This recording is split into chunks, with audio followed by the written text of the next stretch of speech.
बिस्मिल्लाहिर्रहमानिर्रहीम। आज हम पढ़ेंगे रिप्रेजेंटेशन ऑफ एलिमेंट्स को रिप्रेजेंट कैसे किया जाता है।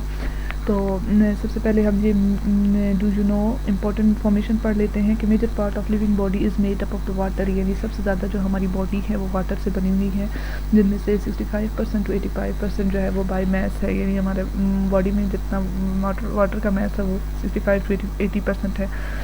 6 elements constitute about 99% of our body mass, namely oxygen 65% oxygen पाई जाती है, कार्बन 18% है, हाइड्रोजन 10% है, नाइट्रोजन 3% है, calcium 1.5% and phosphorus 1.5%, potassium, sulphur, magnesium and sodium constitute 0.8% of our body mass, whereas copper, zinc, fluorine, chlorine, iron, cobalt and manganese constitute only 0.2% of our body mass।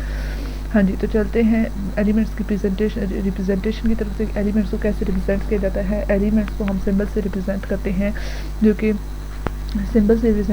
कि abbreviations होती हैं elements की। जैसे भी हम किसी भी चीज़ का हम जैसे मेजर चीज़ें हैं, जैसे स्ट्रीट है तो उसके लिए हम ST यूज़ करते हैं, कंपनी है तो CO डॉट यूज़ करते हैं, इस तरह गवर्नमेंट के लिए GOVT का एब्रीविएशंस यूज़ करते हैं। इस तरह जो एलिमेंट्स हैं उनके लिए सिंबल्स का इस्तेमाल किया जाता है। जो सबसे पहला जो ये लैटिन में होते हैं, इंग्लिश में भी हो सकते हैं, ग्रीक और जर्मन वगैरह में भी हो सकते हैं। तो जब अगर हम एक लेटर यूज़ करते हैं तो हम सिर्फ एक कैपिटल लेटर यूज़ करेंगे, और अगर हम दो लेटर यूज़ कर रहे हैं तो हम पहला लेटर बड़ा रखेंगे और दूसरा छोटा रखेंगे। अच्छा जी, तो आगे हमने इसको एलिमेंट्स की रिप्रेजेंटेशन के बाद हम इसकी प्रॉपर्टी पढ़ेंगे। एलिमेंट की एक प्रॉपर्टी है, उसे कहते हैं वैलेंसी। ये एक कंबाइन कैपेसिटी होती है एलिमेंट की दूसरे एलिमेंट के साथ, यानी ये एक एलिमेंट का दूसरे एलिमेंट के साथ रिलेशन बनाती है, और ये डिपेंड करती है नंबर ऑफ इलेक्ट्रॉन्स पे जो कि हमारे आउटर मोस्ट शेल में होते हैं। कोवलेंट कंपाउंड्स में जो है वैलेंसी जो है वो होती है वो नंबर ऑफ हाइड्रोजन आइटम्स होते हैं, यानी जितने ज़्यादा number of hydrogen covalent compounds में पाए जाते हैं उतने ही ज़्यादा जो है उसकी वैलेंसी होगी। जैसे कि एग्जांपल्स नीचे दी हुई हैं, HCl, इसमें एक H है तो एक है इसकी वैलेंसी होगी। H2O, इसमें 2 H है तो इसमें 2 वैलेंसी होगी। NH3 है तो इसमें 3 H है तो 3 वैलेंसी होगी। इस तरह मीथेन CH4 है तो इसमें 4 H's हैं, 4 हाइड्रोजन हैं तो इसमें 4 वैलेंसी होगी। इस तरह आयोनिक कंपाउंड्स में है कि आयोनिक कंपाउंड्स में वैलेंसी जो है वो नंबर ऑफ इलेक्ट्रॉन्स गेन और लॉस पे डिपेंड करती है कि एक एटम में कितने एलिमेंट्स हैं, वो कितने एलिमेंट, एक एटम का जो एलिमेंट है वो किस तरह का अपना लास्ट ऑक्टेट जो है आउटर मोस्ट शेल वो किस तरह कंप्लीट करता है। तो एलिमेंट्स जिनकी वैलेंसी लेस देन 4 होती है, यानी 4 से कम होती है, उनका वैलेंस शेल में जो वो है वो लूज़ करते हैं इलेक्ट्रॉन्स और कंप्लीट करते हैं अपना ऑक्टेट। इस तरह जो है एग्जांपल्स उसमें सोडियम है, मैग्नीशियम, एल्युमिनियम, इनकी जो वैलेंसी है वो 1 to 3 होगी, क्योंकि सोडियम का जो है उसका आउटर मोस्ट शेल उसमें 1 इलेक्ट्रॉन होता है, और मैग्नीशियम में 2 होते हैं और एल्युमिनियम में 3 होते हैं। तो इस तरह वो अपनी जो है वो ये लूज़ करके, इनकी वैलेंसी लेस देन 4 होती है, इस वजह से वो अपने रिलीज़ कर देंगे इलेक्ट्रॉन्स और अपना ऑक्टेट कंप्लीट कर लेंगे।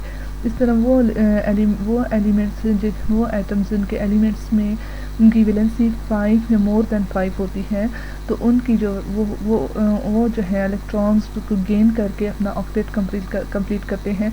तो उनकी जो वैलेंसी होगी वो नंबर ऑफ गेन इलेक्ट्रॉन्स पर डिपेंड करेगी, यानी जितने ज़्यादा नंबर ऑफ इलेक्ट्रॉन वो गेन करेंगे इतनी ही उनकी वैलेंसी होगी। फॉर एग्जांपल नाइट्रोजन है, ऑक्सीजन और क्लोरीन हम ले रहे हैं, तो उसमें नाइट्रोजन 5 है, नाइट्रोजन का जो इलेक्ट्रॉन है उन आउटर मोस्ट शेल में इलेक्ट्रॉन वो 5 हैं, ऑक्सीजन के 6 हैं और क्लोरीन के 7 हैं। They gain 3, 2 and 1 electrons respectively to complete their octet, hence they show valency of 3, 2 and 1 respectively। इस तरह एक रेडिकल होता है, वो रेडिकल क्या है? रेडिकल एक ग्रुप ऑफ एटम है जिसके पास एक ख़ास किस्म का चार्ज होता है। जो वैलेंसीज हैं वो आपको आगे दिखाई गई हैं एक टेबल में, जिसमें है सोडियम है, potassium, silver, magnesium, calcium, barium, zinc, copper, mercury, इस तरह एक्सेट्रा बहुत सारी दिखाई गई हैं। तो उसमें नीचे एक है कि वेरिएबल वैलेंसी क्या होती है। वेरिएबल वैलेंसी वो होती है जो एक एलिमेंट शो करता है एक से ज़्यादा वैलेंसीज को।